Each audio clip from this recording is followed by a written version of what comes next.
আসসালামু আলাইকুম এসএসসি 26 এবং 27। এই ভিডিওতে আমি তোমাদের মাঝে সায়েন্টিফিক প্যারাগ্রাফের একটা শর্টকাট ট্রিক্স দেখাবো। এই একটি প্যারাগ্রাফ দিয়ে তুমি 50টি প্লাস প্যারাগ্রাফ লিখতে পারবে। তাহলে বুঝতে পারছো ভিডিওটা তোমাদের জন্য কতটা গুরুত্বপূর্ণ। তোমরা শুধু বিষয়ের জায়গায় যে বিষয়ে তোমাদের প্রশ্ন আসবে সে বিষয়টা লিখে দিবে, আর বাকি সবকিছু অপরিবর্তিত থাকবে। তোমরা সকল সায়েন্টিফিক প্যারাগ্রাফের মধ্যে এটা লিখে দিতে পারবে। মোবাইল ফোন বলো, কম্পিউটার বলো, ডিশ অ্যান্টেনা বলো, ওয়াইফাই বলো, ঠিক আছে?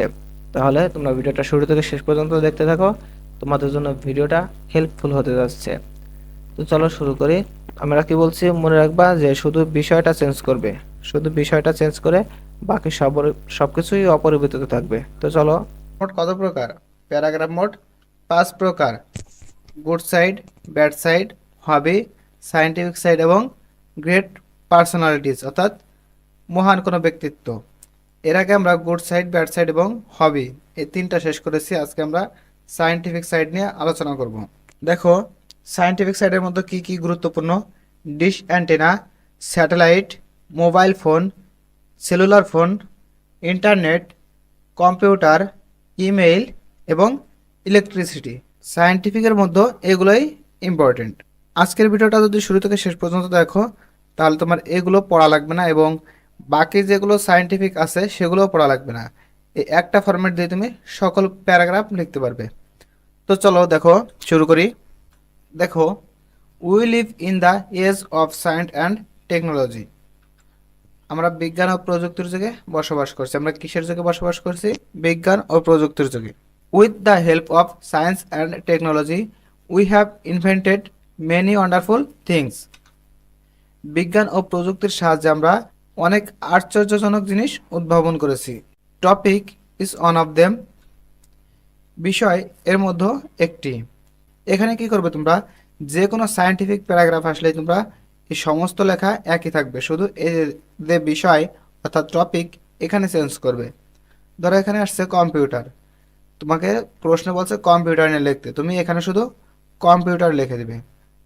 কিংবা মোবাইল আসছে, তুমি এখানে মোবাইল লিখে দিবে, আর বাকি সমস্ত কিছু অপরিবর্তিত থাকবে। আশা করি বুঝতে পারছো, কোনো চেঞ্জ হবে না, শুধু টপিকের এখানে তোমার বিষয়টা চেঞ্জ করে দিবে। দেখো, it is the blessing of science for the world. এটি বিশ্বের জন্য বিজ্ঞানের আশীর্বাদ। Today we can enjoy various objective of the world through topic. আবারও বিষয়টা আসছে, তোমরা প্রশ্নে যে বিষয়টা আমি বারবার বলতেছি, প্রশ্নে যে বিষয়টা থাকবে শুধু সেই বিষয়টা বসায় দিবে, আর বাকি সব কিছু অপরিবর্তিত থাকবে। তাহলে আজ আমরা এই বিষয়টা দিয়ে দিবে, এর মাধ্যমে বিশ্বের বিভিন্ন বিষয় উপভোগ করতে পারি। ধরো এখানে ইন্টারনেট দিলে, আমরা কি ইন্টারনেটের মাধ্যমে বিশ্বের বিভিন্ন বিষয় উপভোগ করতে পারি না? আমরা মোবাইল ফোনে তো ইন্টারনেটের মাধ্যমে সব কিছু দেখি, তাই না? ইন্টারনেটের মাধ্যমে আমরা বাংলাদেশে বসে আমরা বিশ্বের বিভিন্ন দেশের ভিডিও দেখতে পারতেছি, বিশ্বের বিভিন্ন খবর জানতে পারতেছি, তাই না? তাহলে it broad the remotest place of the world on hand. এটি বিশ্বের সবচেয়ে গুরুত্বপূর্ণ স্থানগুলিকেও আমাদের হাতে এনেছে। দেখো, মাত্র যে কথাটা বললাম যে আমরা বিশ্বের বিভিন্ন জায়গা উপভোগ করতে পারি, তাই না? বিশ্বের বিভিন্ন নিউজ উপভোগ করতে পারি আমরা মোবাইল ফোনের ভিতরে। এটা কিসের মাধ্যমে? অবশ্যই ইন্টারনেটের মাধ্যমে। We should use this technology properly. আমাদের এই প্রযুক্তি সঠিকভাবে ব্যবহার করা উচিত। We can widen our knowledge by it in different fields.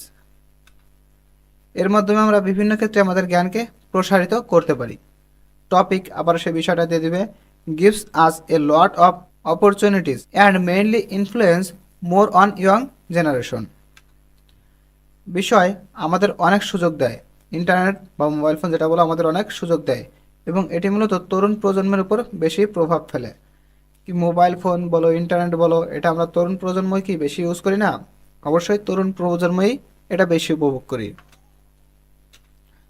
দেখো, as everything has it both negative and positive side, so topic has also two side and we should use only positive side which provide us useful knowledge.